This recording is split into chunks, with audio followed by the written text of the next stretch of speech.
Bueno, queridos alumnos, acá estamos para dictar una nueva clase de Derecho Procesal Civil y Comercial.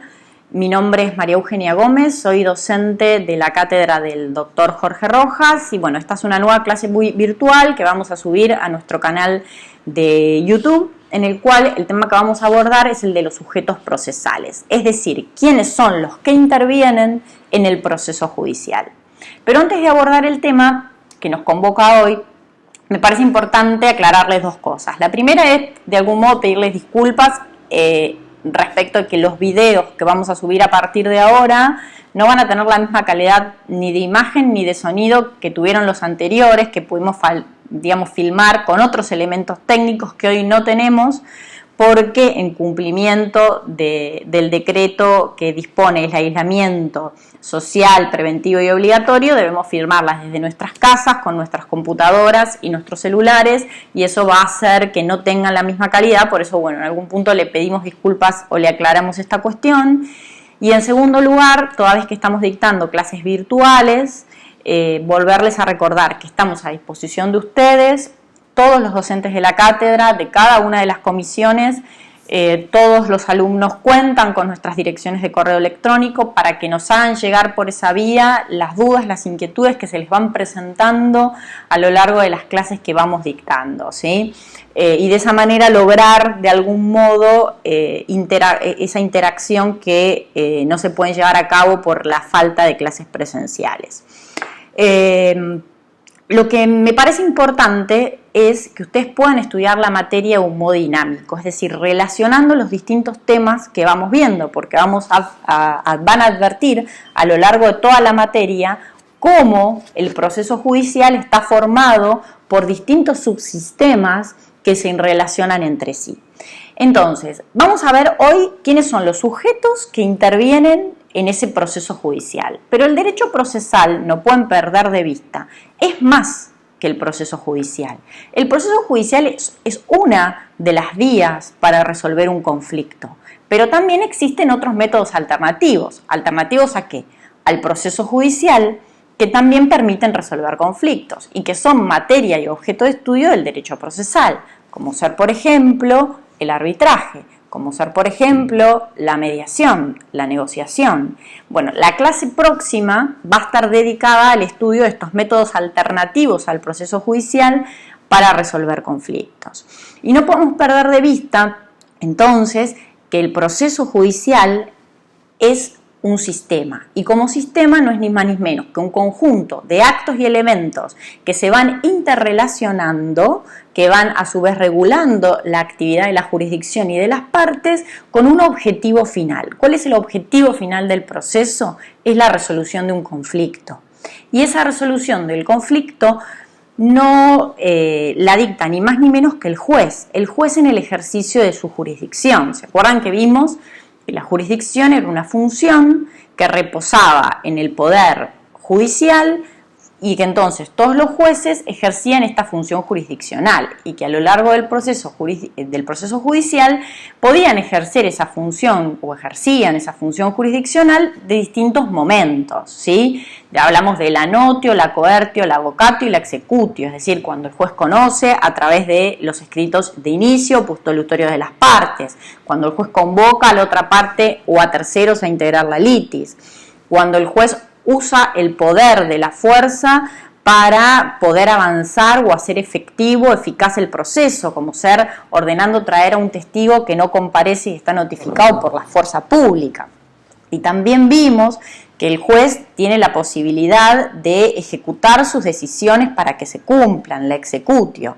Pero lo más importante, que hace ni más ni menos a la finalidad del proceso judicial, es que el juez tiene el iudicium que es el momento máximo de esa función jurisdiccional, que es cuando el juez fija los hechos del proceso, los que tiene por ciertos, los eleva a todo el plexo normativo sustancial para aplicarlo a los hechos del caso concreto y dictar así una norma individual. Esa norma individual es la sentencia, mediante la cual el juez resuelve el conflicto.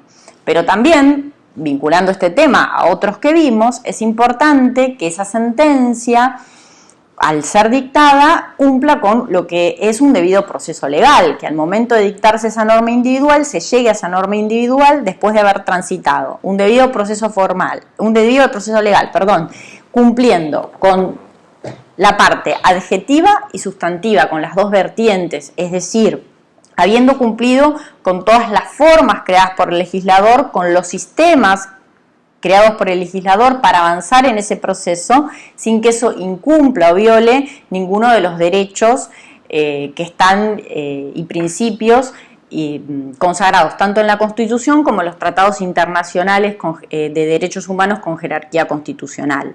Pero también esa norma individual que crea el juez al dictar la sentencia tampoco puede ser irrazonable, porque entonces ahí no cumpliríamos con la segunda vertiente del debido proceso legal, que tiene que ver con la razonabilidad. El juez tiene que dictar una sentencia que sea razonable. Que sea razonable es decir, que al aplicar esas normas al caso concreto no se viole ningún derecho, principio y garantía constitucional o que se encuentre consagrada en los derechos, en los tratados internacionales de derechos humanos, y además tiene que ser razonable. ¿Por qué? Porque tiene que estar fundada, no puede ser irrazonable, porque una sentencia irrazonable es arbitraria, ¿sí? Y una sentencia arbitraria me demuestra que no se está cumpliendo con un debido proceso legal. Y también vinculamos ese ejercicio de la jurisdicción del juez en sus distintas etapas con este momento máximo, que es el momento del judicium, con la competencia. Dijimos que no podemos confundir la voz jurisdicción con la voz competencia, porque todos los jueces van a ejercer la misma función jurisdiccional, pero lo van a hacer dentro de las reglas de la competencia que creó el legislador, ¿sí? Entonces van a entender y van a ejercer su función jurisdiccional en determinada materia, civil, comercial, laboral, en determinado grado, primera instancia, segunda instancia, o en un determinado territorio, la ciudad de Buenos Aires, el departamento judicial de Lomas de Zamora, de San Martín. Y así vemos cómo vamos vinculando todos los temas. Y al hablar del proceso judicial, y antes de entrar a estudiar quiénes son los sujetos que intervienen en este proceso, insisto en lo siguiente, en que ustedes puedan de alguna manera graficar las distintas etapas y cómo fue creado este sistema del proceso judicial. El proceso judicial vamos a estudiar por excelencia al proceso de conocimiento, ¿sí? Es decir, el proceso ordinario, que tiene antes de su inicio que cumplir en todos los casos, salvo los que están exceptuados por la ley de mediación, que lo vamos a ver la clase que viene, hay que cumplir con la mediación previa. Cumplida la mediación previa y fracasada la posibilidad de conciliar, de haber llegado a un acuerdo que ponga fin al conflicto antes de iniciar el proceso judicial, se inicia el proceso judicial. Y es importante que tengan en cuenta que está estructurado u ordenado, sistematizado en etapas. Hay una primera etapa que es la etapa introductoria, donde se promueve la demanda, ¿sí? El actor promueve la demanda, donde invoca cuál es su pretensión y se le da intervención al demandado para que la conteste. Allí están los escritos postulatorios, que son la demanda o introductorios, la demanda en contestación, donde las partes invocan sus hechos y ofrecen las pruebas que hacen, ofrecen las pruebas para tender a acreditar esos hechos que invocan. Celebrada esta primera etapa, que obviamente se pueden realizar muchos actos procesales más, que ya vamos a ir estudiando, pero en principio, para este inicio de la materia, es importante que la etapa introductoria ustedes la vinculen con el inicio de la demanda y las facultades que tiene el demandado, entre ellos contestar demanda. Finalizada esta primera etapa, lo que hace el juez es fijar una audiencia. ¿Qué audiencia? La audiencia preliminar, que está regulada en el artículo 360 del Código Procesal, que tiene por finalidad, en principio, que el juez trate de que las partes arriben a un acuerdo conciliatorio que ponga fin al proceso y resuelva el conflicto. Ahora bien, vamos a tener una clase especial de audiencia preliminar, donde vamos a ver que en realidad es mucho más amplio y todas las facultades y los deberes que hay en estos sujetos procesales dentro de lo que es la audiencia preliminar. Pero en el caso de fracasar la posibilidad de conciliación, se va a pasar a una segunda etapa, que es la etapa probatoria, donde el juez va a ordenar cuáles de las pruebas ofrecidas por las partes es necesario que se produzcan o las que considera necesarias y pertinentes para poder acreditar cuáles son los hechos controvertidos entre las partes, ¿sí?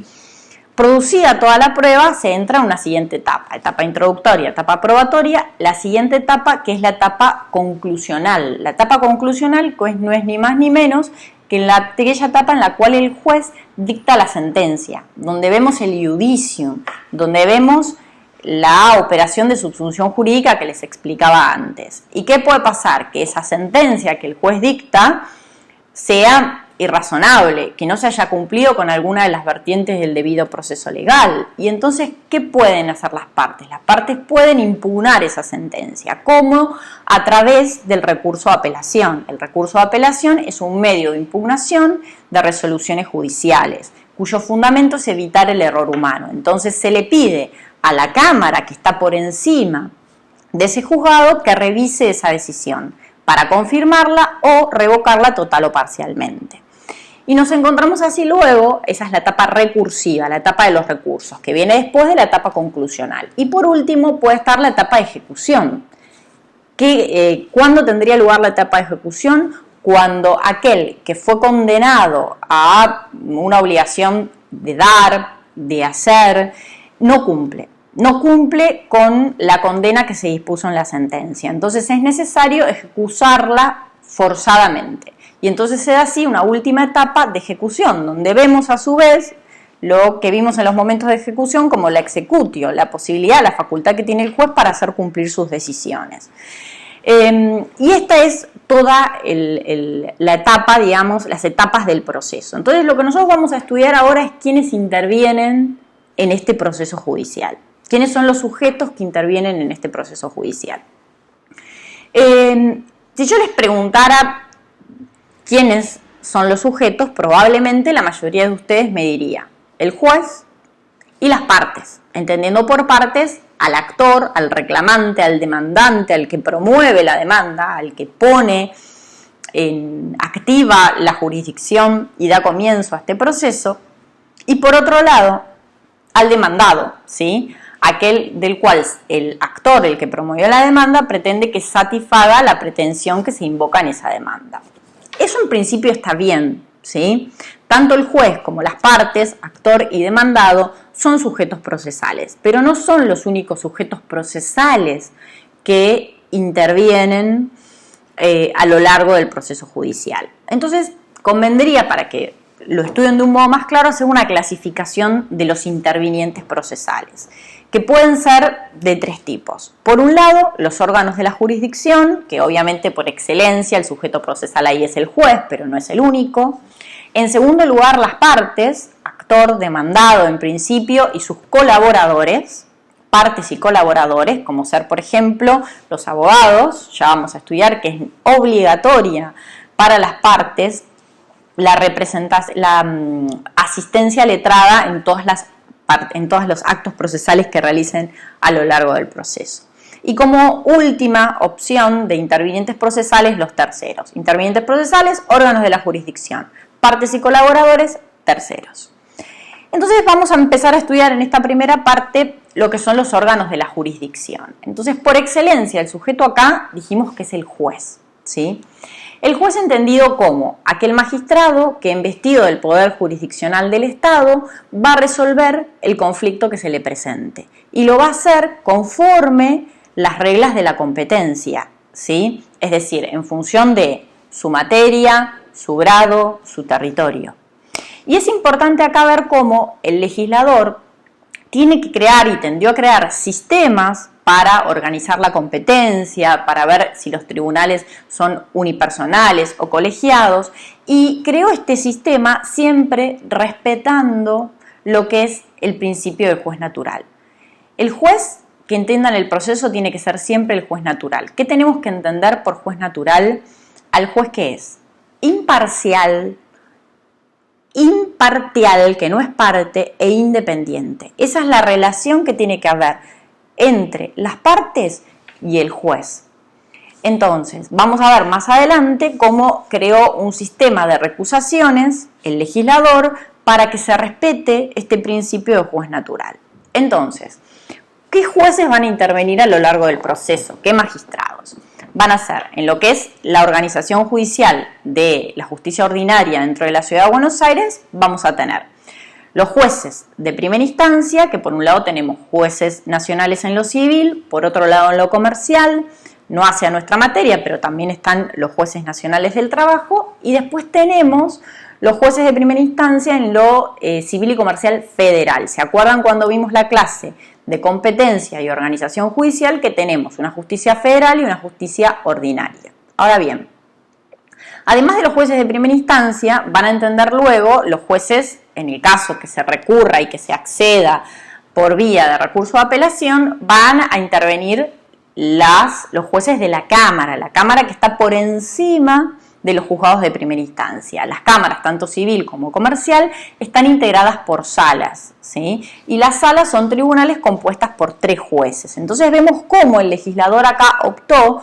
por tribunales unipersonales en lo que tiene que ver con la primera instancia y colegiados en lo que tiene que ver con la segunda instancia. Y después tenemos la posibilidad de arribar y de llegar a la Corte Suprema de Justicia de la Nación, pero no siempre.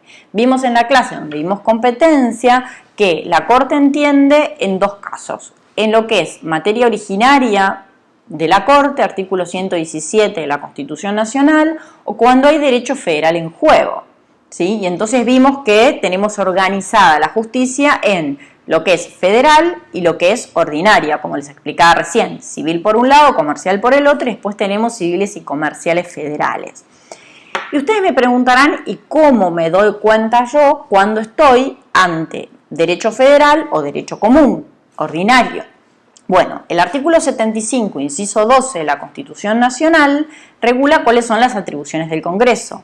Y dentro de las atribuciones del Congreso establecen el artículo 75, inciso 12, todo lo que es derecho local, ¿sí? Que tiene que dictar el Código Civil, el Código Comercial, ahora unificado, el Código, lo que es la ley de fondo del derecho laboral. Toda esa materia es ordinaria. El resto del artículo 75 es materia federal. Entonces yo no voy a poder acceder a la Corte en supuestos en los cuales no hay atribución y competencia originaria o no tengo derecho federal en juego. Hay un solo supuesto de excepción, por así decirlo, que es aún en los casos donde tengo derecho común, ¿sí? no federal, en juego, puedo acceder a la Corte por una creación pretoriana vía el recurso extraordinario federal por sentencia arbitraria. Es decir, que cuando la sentencia es arbitraria, más allá de que no haya derecho federal en juego, puedo acceder a la Corte. Pero en principio voy a tener la intervención del juez de primera instancia y de los miembros de la sala de la Cámara Civil o Comercial. Y después, cuando veamos recurso de apelación, vamos a ver que también hay limitaciones para lo que es la doble instancia en materia civil y en materia comercial. No siempre es posible apelar las resoluciones de los jueces de primera instancia. Lo vamos a ver más adelante. Entonces, estos son los jueces que van a intervenir a lo largo del proceso. No desconozco que la mayoría de ustedes no tiene muchas materias aprobadas ni experiencia práctica, entonces no me parece menor explicarles cómo sé cuál es el juez que va a intervenir en el proceso que estoy promoviendo como actor, ¿sí? Las asignaciones de los jueces y de la sala de la Cámara que va a entender se realizan por sorteo, ya sea en la Cámara Civil o en la Cámara Comercial de la Nación. Entonces se asigna por sorteo un juez, ¿sí? Y después, la primera vez que el expediente se eleva a la Cámara para resolver algún recurso de apelación, se sortea la sala que va a intervenir. Y a lo largo del proceso, por haber prevenido principio de prevención, siempre que el expediente sea elevado a la Cámara para resolver un recurso de apelación, va a volver a intervenir esa misma sala que ya intervino. Esos van a ser los jueces del proceso. Pero como les dije antes, es importante que se respete el principio de juez natural, el juez imparcial, imparcial e independiente. Entonces el legislador, creó un sistema vinculado con lo que es la recusación, con causa y sin causa. ¿Qué es la recusación? Tal vez algunos de ustedes lo han leído en los medios o al leer los diarios vinculados a noticias de causas judiciales, la recusación es la facultad que tienen las partes de excluir al juez que está interviniendo en el proceso y solicitar la designación de otro en su reemplazo. Entonces, el Código regula dos tipos de recusaciones: la recusación con causa y sin causa. La recusación sin causa está regulada en el artículo 14 y la recusación con causa está regulada en el artículo 17. Entonces, ¿qué significa, vamos primero, la recusación sin causa? ¿Quiénes y cómo y cuándo pueden recusar sin causa? Recusar sin expresión de causa. Simplemente la parte ejerce la facultad y pide que se desplace al juez que está interviniendo y que se designe otro en su reemplazo. Eso lo pueden hacer las partes, el actor y demandado, en su primera presentación, ¿sí? O sea, en la demanda o en su primera presentación el demandado a presentarse en el proceso, podría ser la contestación o no, ya lo vamos a ir viendo más adelante. Y en el caso de que sea la recusación de un juez de la Cámara, ¿sí? La primera presentación en caso de juez de primera instancia, y en el caso de la Cámara pueden recusar a un juez de la sala cuando al día siguiente de la primera resolución, al día siguiente de notificados de la primera resolución que dicte la Cámara, ¿sí? Entonces, cuando la sala de la Cámara dicta una resolución, al día siguiente que la parte quede notificado, podría recusar sin causa a un juez de la Cámara. Pero esto tiene límites, por supuesto, porque quienes critican la recusación sin causa dicen que puede ser un medio para dilatar el proceso y que de alguna manera se podría estar afectando encubiertamente la dignidad del juez al pedir que se lo excluya sin que exista causa. Pero la finalidad o el argumento de esto es que vamos a ver que cuando veamos la recusación con causa, que a veces no es fácil probar una causa. Entonces se puede acceder a la recusación sin causa para desplazar a ese juez que en realidad sí existe una causa pero no la puedo probar. Y además esto tiene un límite para evitar que realmente se dilate el proceso, que se puede hacer una sola vez. Se puede recusar una sola vez, por única vez, en primera instancia, por única vez en Cámara, ¿sí? Y también tiene otro límite, además de que sea por única vez, que es el proceso. No procede en todos los tipos de proceso. En este proceso ordinario que nosotros estudiamos sí, pero por ejemplo, no procede para evitar por los derechos en juego o por el tipo de proceso. No va a proceder en los juicios ejecutivos, en los procesos de desalojo, ¿sí? No en los procesos sumarísimos, que son aquellos procesos son mucho más cortos y limitados en plazos y en conocimientos, ¿sí? Entonces, ese es otro límite. Ahora bien, dije que existe también la recusación con causa, es decir, puede ser que no esté ante un juez que sea natural, es decir, no estoy ante un juez que sea imparcial e independiente. Entonces, ¿quiénes pueden? Las partes, por supuesto, en las mismas oportunidades que dijimos con la recusación con causa, en la primera oportunidad que se presenten, o en la Cámara también, al día siguiente de estar notificados de la primera resolución, pero acá la situación es distinta, hay una posibilidad más. ¿Por qué? Porque como la recusación es personal, hay una causa, puede ser que el hecho sea sobreviniente. Es decir, que intervenga otro juez porque el juez que está interviniendo tomó una licencia, se jubiló y entonces estoy ante un nuevo juez que ahora sí tengo una causa, o que la causa sea sobreviniente, que haya llegado a conocimiento de la parte después. Entonces la parte puede recusar con causa al magistrado dentro de los 5 días desde que tomó conocimiento de la causa. ¿Cuáles son las causas para recusar al juez? Son las enunciadas en los distintos incisos del artículo 17, que los invito a que lo lean, no les va a traer mayor complejidad, pero a título de ejemplo sería que exista parentesco entre el juez y alguna de las partes, que haya una situación de enemistad o odio entre el juez y alguna de las partes, o que haya una situación de amistad, de trato familiar, de trato frecuente. Esas serían las situaciones.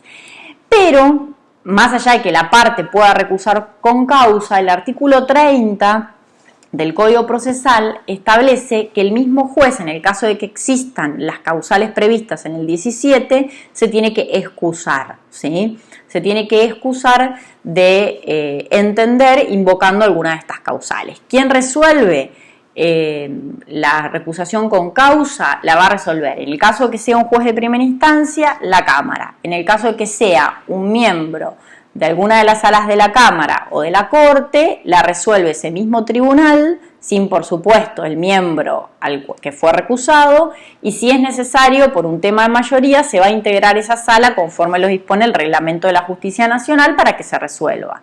Por supuesto que en el caso de rechazarse va a seguir interviniendo el juez que había sido recusado, y en el caso de admitirse va a continuar entendiendo ahora en el proceso el juez que siga en orden de turno, ¿sí? Esto un poco lo que tiene que ver con lo que es la recusación, con la vinculación del juez con las partes.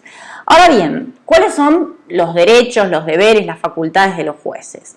Como todo funcionario público, el juez tiene derechos a la estabilidad en el empleo, la intangibilidad de sus remuneraciones, pero también tiene deberes, ¿sí?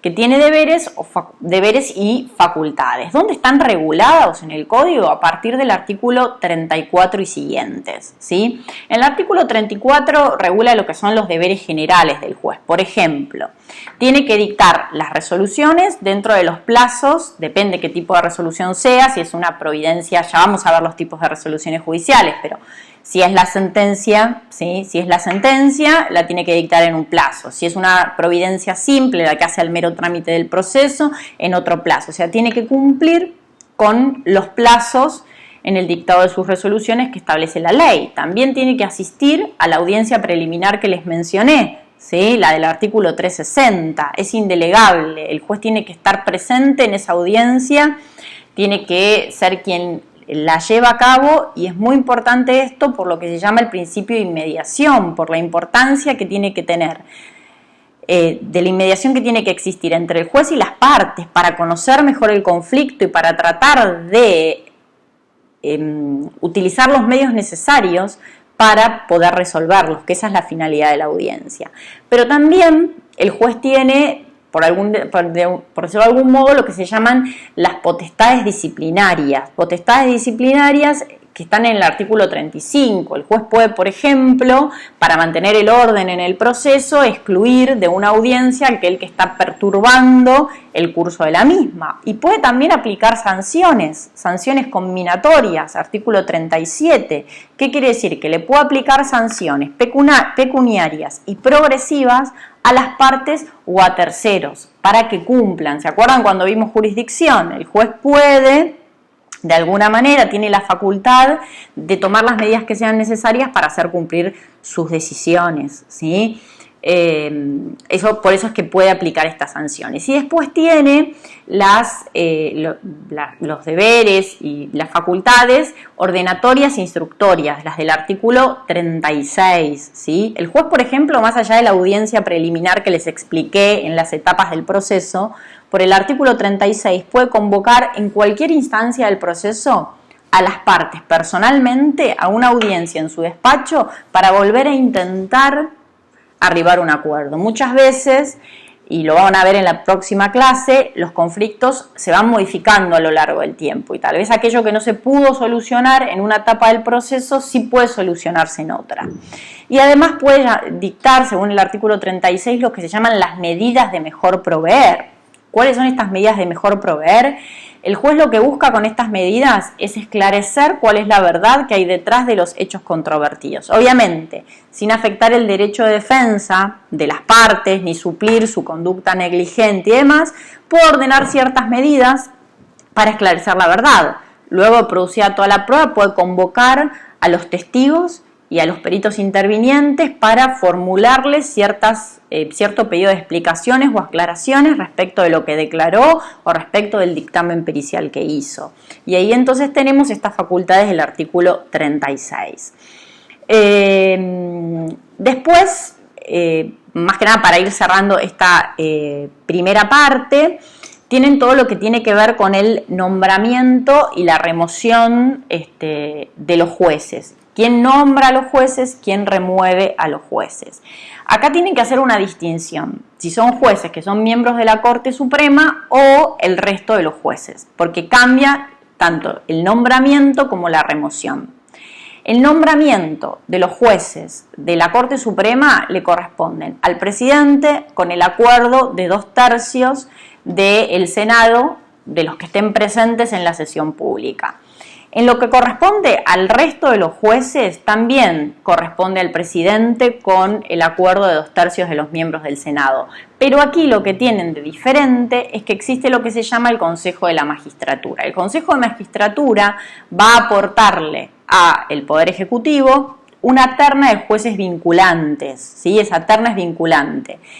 Antes de proponer esa terna, el Consejo de la Magistratura, que es un órgano que depende del Poder Judicial, realizó o celebró un concurso público en el cual eligió a determinados jueces, que son los que va a presentar en el Poder Ejecutivo y al Poder Legislativo, que fueron elegidos en función de su idoneidad por el resultado de ese concurso, ¿sí? Y es dentro de esa terna que se realiza el nombramiento. ¿Cómo está formado este Consejo de la Magistratura? Son cargos que se van renovando cada 4 años y que lo que se trata es que tengan la mayor representatividad. Entonces están miembros de los 3 poderes, jueces, miembros del Poder Ejecutivo, legisladores, abogados de la matrícula y también algún miembro de reconocido prestigio científico, ¿sí? También o académico, forma parte del Consejo de la Magistratura.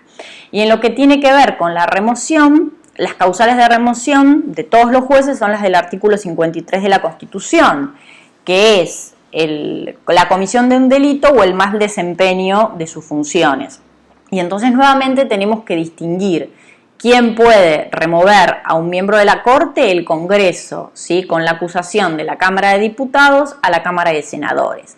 ¿Quién remueve al resto de los jueces? Lo que se llama el jurado de enjuiciamiento. El jurado de enjuiciamiento va a estar integrado por miembros del Poder Legislativo, del Poder Judicial y por abogados de la matrícula, que van a enjuiciar a todos aquellos magistrados que por las mismas causales que dije en el caso de los miembros de la Corte, el artículo 53, desempeñen mal sus funciones o cometan un delito en el ejercicio de su función. Esto no les va a generar su estudio pormenorizado más complejidades, pero cuando yo les dije quiénes eran los intervinientes judiciales, dije que eran órganos de la jurisdicción, o sea, no solo el juez, sino otros órganos. ¿Por qué?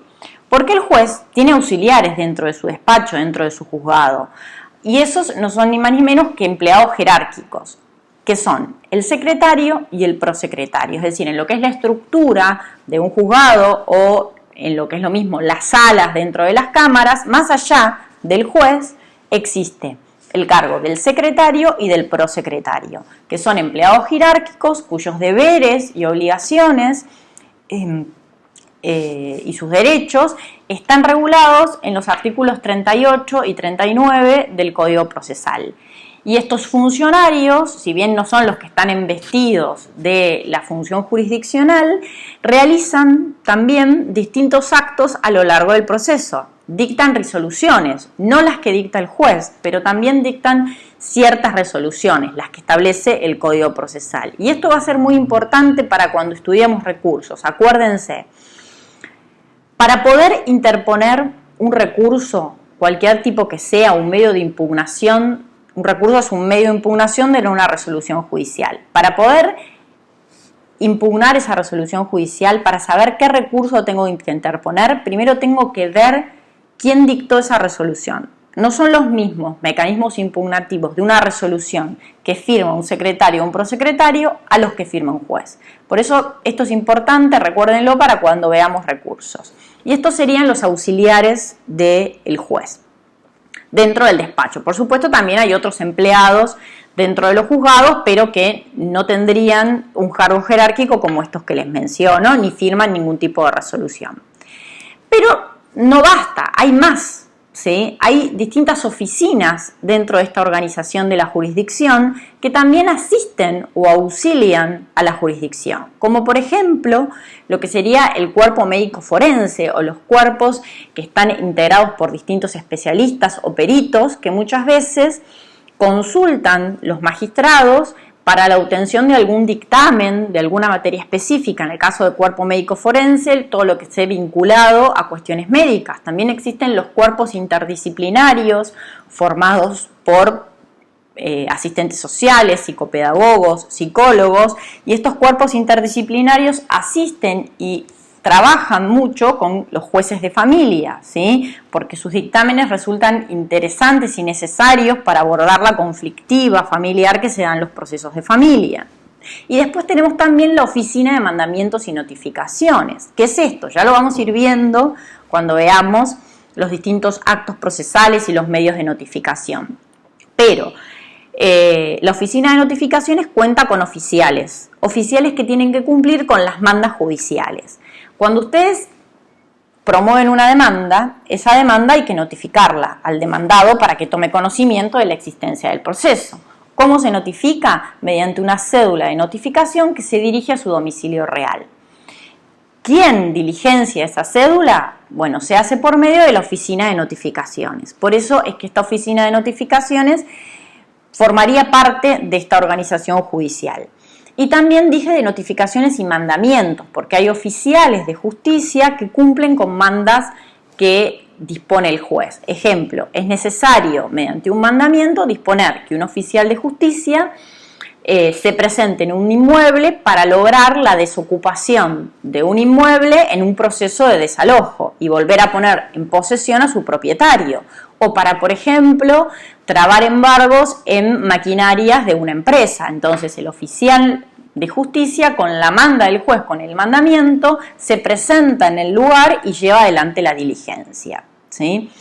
Y por último, más allá de los que serían estas oficinas, también existe otro auxiliar, por decirlo de algún modo u órgano que asiste a la jurisdicción, que es el Ministerio Público.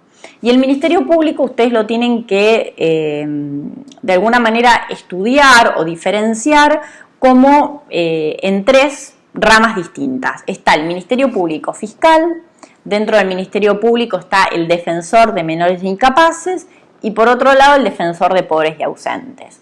En lo que respecta al fiscal, el fiscal lo que tiene que hacer es velar por la legalidad en todo proceso. Entonces, el juez le va a dar intervención en aquellas cuestiones donde se pueda ver afectada la legalidad del proceso, cuestiones de orden público. Entonces le va a pedir le va a consultar y le va a pedir que realice un dictamen respecto a alguna cuestión que se esté discutiendo en el proceso. Ejemplo, si se está discutiendo quién es el juez competente, si debe ser un juez civil o un juez comercial.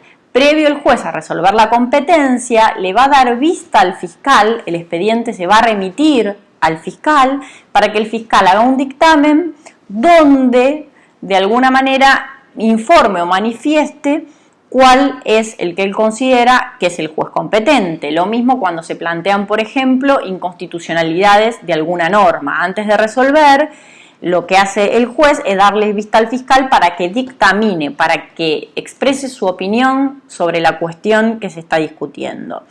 En los casos en los que en un proceso intervengan menores o incapaces, sucede lo mismo. Más allá de que el menor o el incapaz esté en el proceso presentado a través de su representante legal, por ejemplo, en el caso de los menores a través de sus padres, siempre en paralelo interviene también el defensor de menores o incapaces según el caso, y va a ser una defensa común, paralela a la que hace su representante legal. Entonces, del mismo modo, se le va a correr vista en las distintas partes del proceso para que pueda ejercer los actos procesales que considere necesarios. Y lo mismo con el defensor de pobres y ausentes, como lo dice el término, en el caso que haya ausentes en el proceso o pobres, que no cuenten con los recursos para acceder a una defensa, se le da intervención a este defensor para que de alguna manera vele por el derecho de defensa de aquel pobre o ausente. Bueno, acá terminamos lo que sería la primera parte, que tiene que ver con el primero de las ramas de los intervinientes procesales, que fueron los órganos de la jurisdicción.